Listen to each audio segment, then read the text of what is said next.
All right, working with single variables is pretty fun, but what if we want to work with a lot of variables, but we don't want to have a bunch of different names flying around our code?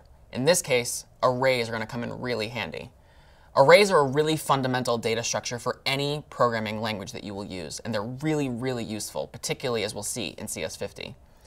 We use arrays to hold values of the same data type at contiguous memory locations. That is to say, it's a way that we can group a bunch of integers together in memory, or a bunch of characters or floats in memory really close together, and work with them without having to give each one its own unique name, which can get cumbersome after a little while. Now, one way to analogize arrays is to think about your local post office for a second. So step away from programming and just close your eyes and visualize in your mind your local post office. Usually, in most post offices, there's a large bank of post office boxes on the wall. An array is a giant block of contiguous memory, the same way that a mail bank in your post office is a large space on the wall of the post office. Arrays have been partitioned into small, identically sized blocks of space, each of which is called an element, in the same way that the wall at the post office has been partitioned into small, identically sized blocks of space, which we call a PO box. Each element of the array can store a certain amount of data, just as each post office box is able to hold a certain amount of mail. What can be stored in each element of the array? It's variables of the same data type, such as int or char. Just like in your post office box, you can only fit things of a similar type, such as letters or small packages. Lastly, we can access each element of the array directly by index number, just as we can access our post office box by knowing its mailbox number. Hopefully that analogy helps you get your head around the idea of arrays by analogizing to something else that you are probably already familiar with. In C, the elements of an array are indexed starting from 0, not from 1. And this is really important. And in fact, this is why we in CS50 and why computer scientists frequently will count from 0. It's because of C's array indexing, which always starts at 0. So if an array consists of n elements, the first element of that array is located at index 0. And the last element of the array is located at index n minus 1. Again, if there's n elements in our array, the last index is n minus 1. So if our array has 50 elements, the first element is located at index 0, and the last element is located at index 49. Unfortunately, or fortunately, depending on your perspective, C is very lenient here. It will not prevent you from going out of bounds of your array. You could access the -3th element of your array or the 59th element of your array if your array only has 50 elements. It won't stop you from your program from compiling, but at runtime you might encounter a dreaded segmentation fault if you start to access memory that is outside the bounds of what you asked your program to give you. So do be careful. What does an array declaration look like? How do we code an array into existence like we code any other variable?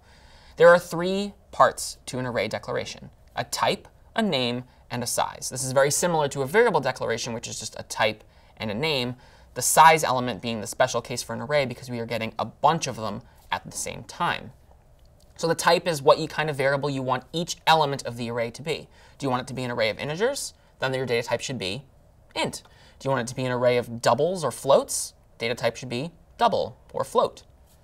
The name is what you want to call your array. What do you want to name this giant bank of integers or floats or chars or doubles or whatever have you? What do you want to call it? Pretty self-explanatory. Lastly, size, which goes inside of square brackets, is how many elements you would like your array to contain. How many integers do you want? How many floats do you want? So for example, int student grades 40. This declares an array called student grades, which consists of 40 integers. Pretty self-explanatory, I hope. Here's another example. Double menu prices 8. This creates an array called menu prices, which consists of room in memory for 8 doubles. If you think of every element of an array of type data type, so for example, if a single element of an array of type int, the same way you would think of any other variable of type int, all the familiar operations that we discussed previously in the operations video will make sense. So here we could declare an array of booleans called truth table, which consists of room for 10 booleans. And then just like we could just assign a value to any other variable of type Boolean, we could say something like truth table square bracket 2, which is how we indicate which element of the truth table? The third element of the truth table, because remember, we're counting from 0. So that's how we indicate the third element of the truth table. Truth table 2 equals false, just like we could declare, or we could assign, rather, any Boolean type variable to be false. We can also use it in conditions. If truth table 7 equals true, which is to say, if the 8th element of truth table is true, maybe we want to print a message to the user, printf true. And I could also just say truth table 10 equals true, right? Well, I can, but it's pretty dangerous, because remember, we have an array of 10 Booleans. So the highest index that the compiler has given us is 9. This program will compile, but if something else in memory exists where we would expect truth table 10 to go, we could suffer a segmentation fault. We might get away with it, but in general, pretty dangerous. So what I'm doing here is legal C, but not necessarily the best move. Now, when you declare and initialize an array simultaneously, there's actually a pretty special syntax that you can use to fill up the array with its starting values. It can get kind of cumbersome to declare an array of size 100 and then have to say, element 0 equals this, element 1 equals this, element 2 equals that. What's the point, right? If it's a small array, you could do something like this. Bool truth table 3 equals open curly brace, and then comma separate the list of elements that you want to put in the array. Then close curly brace, semicolon. This creates an array of size 3 called truth table with elements false, true, and true. And in fact, the instantiation syntax I have here is exactly the same as doing the individual element syntax below. These two ways of coding would produce the exact same array. Similarly, we could iterate over all of the elements of an array using a loop, which in fact is a very strongly recommended at-home exercise. How do you create an array of 100 integers where every element of the array is its index? So for example, we have an array of 100 integers, and in the first element we want to put 0. In the second element we want to put 1. In the third element we want to put 2, and so on and so on. That's a really good at-home exercise to do that. Here, doesn't look like too much has changed, but notice that in between the square brackets this time, I've actually omitted the number. If you're using this very special instantiation syntax to create an array, you actually don't need to indicate the size of the array beforehand. The compiler is smart enough to know that you actually want an array of size 3 because you put 3 elements to the right of the equal sign. If you had put 4, it would have given you a truth table of size 4, and so on and so on. Arrays are not restricted to a single dimension, which is pretty cool. You can actually have as many size specifiers as you wish. So for example, if you want to create a board for the game Battleship, which if you've ever played is a game that is played with pegs on a 10 by 10 grid, you could create an array like this. You could say bool Battleship square bracket 10, close square bracket 10, close square bracket. And then you can choose to interpret this in your mind as a 10 by 10 grid of cells. Now, in fact, in memory, it really does just remain a 100-element single-dimensional array. And this, in fact, goes for if you have 3 dimensions or 4 or 5, it really just does become multiply all of the indices or all of the size specifiers together, and you just get a one-dimensional array of that size. But in terms of organization and visualization and human perception, it can be a lot easier to work with a grid if you're working on a game like Tic-Tac-Toe or Battleship or something like that. It's a great abstraction instead of having to think about a tic-tac-toe board as a line of 9 squares or a Battleship board as a line of 100 squares. A 10 by 10 grid or a 3 by 3 grid is probably a lot more easy to perceive. Now, something really important about arrays. We can treat each individual element of the array as a variable. We saw that earlier when we were assigning the value true to certain Booleans or testing them in conditionals. But we can't treat entire arrays themselves as variables. We cannot, for example, assign one array to another array using the assignment operator. It's not legal C. If we want to, for example, what we would be doing in that example would be to copy one array into another. If we want to do that, we actually need to use a loop to copy over each individual element one at a time. I know it's a little time consuming. So for example, if we had this line of code, or these couple lines of code, would this work? Well, no, it wouldn't, right? Because we're trying to assign foo to bar. That's not going to work because it's an array, and we just described that that's not legal C. Instead, if we want to copy the contents of foo into bar, which is what we're trying to do here, we would need a syntax like this. We have a for loop that goes from j is equal to 0 up to 5, and we increment j on every iteration of the loop and assign elements like that.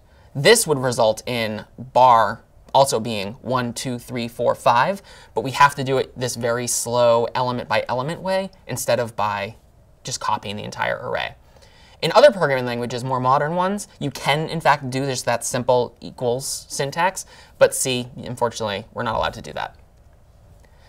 Now, there's one other thing I want to mention about arrays that can be a little bit tricky the first time that you work with them. We discussed in a video about variable scope that most variables in C, when you call them in functions, are passed by value. Do you remember what it means to pass something by value? It means we're making a copy of the variable that's being passed in. The callee function, the function that's receiving the variable, doesn't get the variable itself. It gets its own local copy of it to work with. Arrays, of course, do not follow this rule. Rather, what we call this is passing by reference. The callee actually does receive the array. It does not receive its own local copy of it. And if you think about it, this kind of makes sense. If arrays are really large, it takes so much time and effort to make a copy of an array of 100 or 1,000 or 10,000 elements that it's not worth it for a function to receive a copy of it, do some work with it, and then just kind of be done with the copy. It doesn't need to have it hanging around anymore. Because arrays are so bulky and cumbersome, we just pass them by reference. We just trust that function to don't break anything. So it does actually get the array. It doesn't get its own local copy of it. So what does this mean then when the callee manipulates elements of the array? What happens? For now, we'll gloss over why exactly this happens, why arrays are passed by reference and everything else is passed by value. But I promise you, we will return and give you the answer to this in a later video. Here's one more exercise for you before we wrap up things on arrays. There's a bunch of code here that's not particularly good style. I'll make that caveat. There's no comments in here, which is pretty bad form. But it's only because I wanted to be able to fit everything on the screen. At the top, you can see that I have two function declarations for setArray and setInt. SetArray apparently takes an array of 4 integers as its input. And setInt apparently takes a single integer as its input. But both of them don't have an output. The return type of each one is void. In main, we have a couple of lines of code. We declare an integer variable called a and assign it the value 10.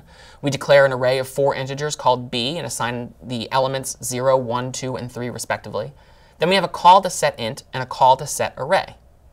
The definitions of setArray and setInt are down below at the bottom. And so again, I ask you the question, what gets printed out here at the end of main? There's a printf call. I'm printing out 2 integers. I'm printing out the contents of a and the contents of b square bracket 0. Pause the video here and take a minute. Can you figure out what this function will print at the end? Hopefully, if you recalled the distinction between passing by value and passing by reference, this problem wasn't too tricky for you.